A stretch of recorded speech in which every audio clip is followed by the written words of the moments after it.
Hey everybody, this is Julie, and I'm giving you a little quick overview of some ideas that I think may help you develop your final blog post. You had the option, the main assignment I think I had set up for you was what's the future going to look like if fake news continues? And so you have to do some interesting research. It's not just about guesswork, but it's about educated guesswork based on some research. And so knowing you have the baseline now based on your previous post for where fake news stands, and now what we have to do is see, how that changes. And I want you to think or see how people make educated guesswork about how our lives change. And if you read science fiction, you'll find that there's a lot of educated guesswork going on in the entertainment field, right? But you're doing this and you're making this guesswork based on sort of, how does the general public get their news and what do they do with their news? And so I think that you have some interesting room for movement and creativity. This is obviously a creative post, but it's researchable. And remember, it's also argumentative. So you want to have an introduction, body, conclusion. And in your introduction, you're going to have a thesis statement. You're going to say, this is where it's going. Remember, that's an argumentative statement. Then your body backs it up, right?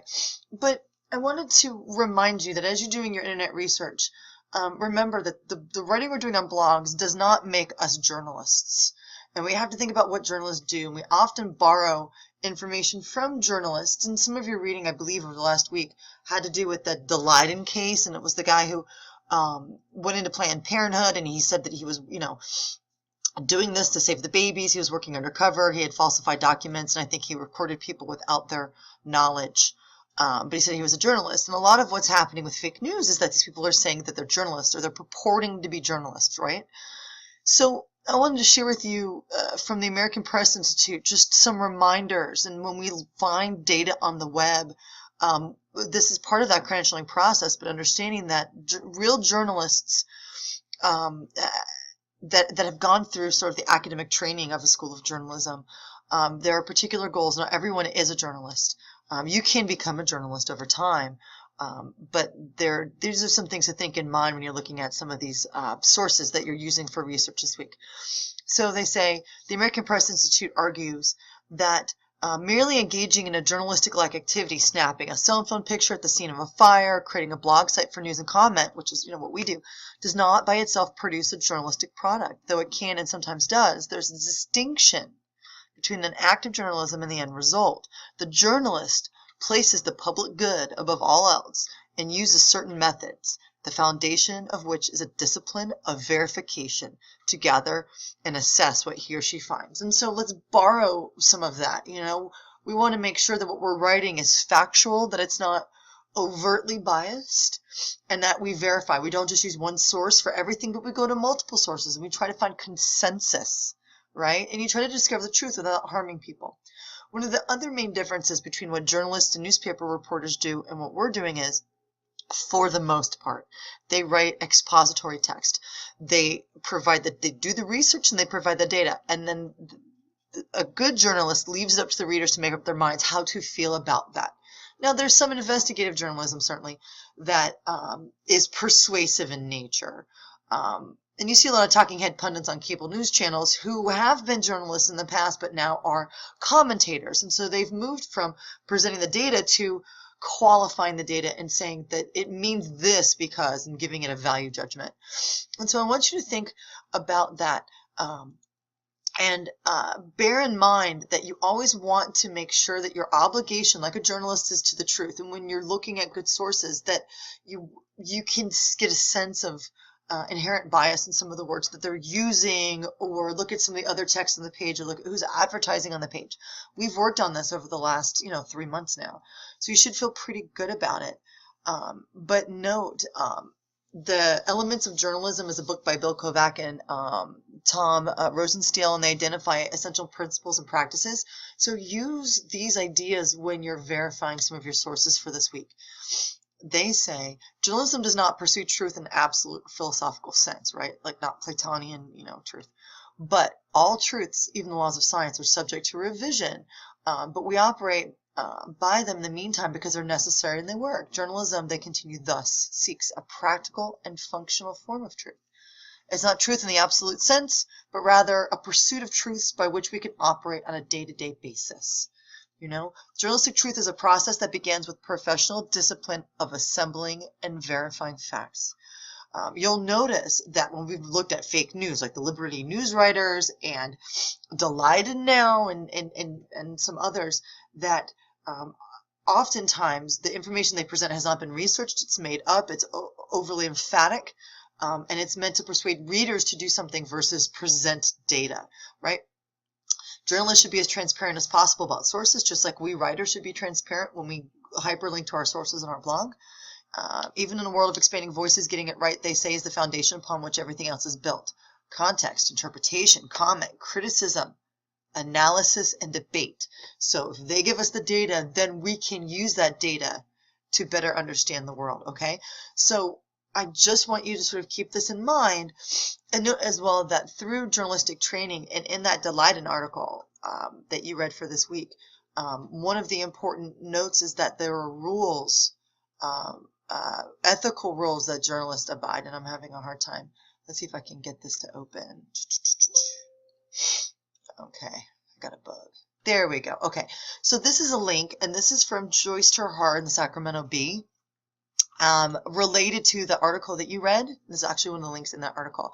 And the reason why I want to show it to you is that it's got a fantastic section that describes what journalists actually go through if they do undercover work. It's rare, but it's part of journalism ethics classes that journalists train in, and that they work in, especially when they're a reporter for a reliable news source, like think of the Chicago Tribune or the Miami Herald.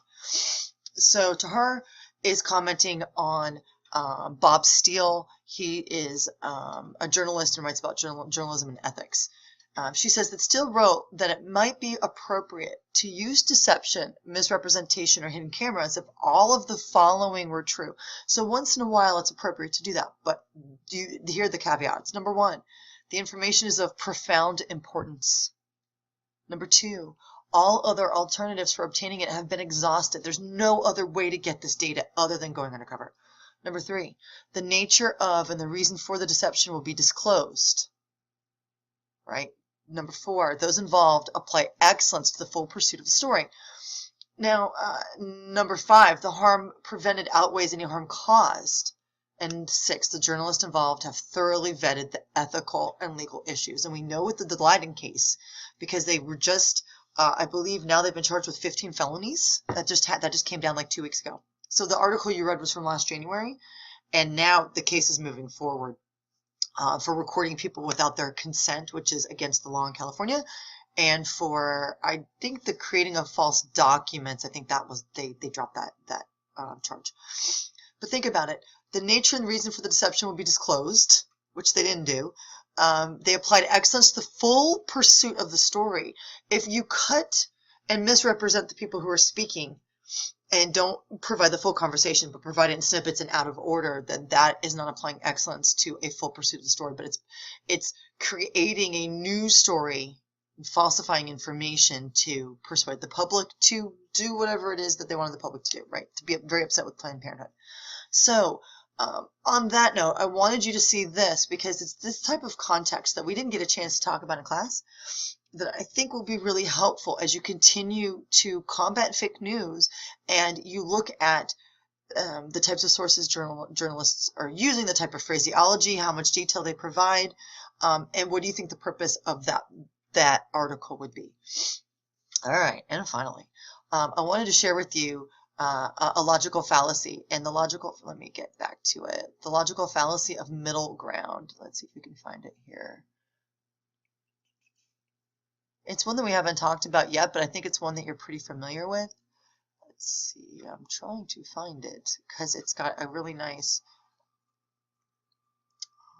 where is it? Of course I'm going to be clicking on 50 of them before I find it. There it is. I should have known. Okay, so when you think about issues like global warming, and you think about fake news, global warming is inherently political, right? Look at our head of the EPA doesn't even believe in global warming, although about 98% of climate scientists do. So we've got some issues going on politically. One of the arguments, the flawed arguments people often make is the middle ground argument, where they say that both sides hold equal weight, although they don't, as if you have to do pro con and you have to give 15, like say you're doing a, uh, against the death penalty paper, you don't support the death penalty. You feel like because you have to present the opposing side that you give them 2 pages. That's usually not how it works, right? Or a compromise, a middle point between the two extremes must be the truth. Well, what would be a middle point between, if you're thinking of global warming or climate change, a little bit of climate change? Well, no, that's not what the science says. Just because somebody else believes something else doesn't make halfway in between the two a legitimate argument, right? So here's what's an interesting example of that. Holly said that vaccinations cause autism in children, but her scientifically well-read friend said that this claim had been debunked and proven false. And I think we've actually talked about that in class. Their friend Alice offered a compromise that said, well, maybe vaccines cause some autism. Well, that's not logically reliable. Okay, so as you continue to do research on these topics, and my concern when we talk about fake news is to say, well, they're making up the news here. The truth is here, so maybe let's just agree that some of the made up content is possible. That's not going to be a reliable argument, and your audience isn't going to take that seriously. So that's why I wanted to introduce middle ground to you, to just have you sort of think about it, and then when you hear your friends or your family members or other classmates or coworkers using a middle ground argument, sometimes middle ground makes sense. Maybe if you're deciding about where you want to go to eat, you can do a middle ground. But if you're talking about real issues of logic, with current events, and making an academic argument, middle ground can often be problematic. All right, I hope you guys have a good week. You have a final blog post due tomorrow night. Reach out to me if you have any questions, and I look forward to seeing your work.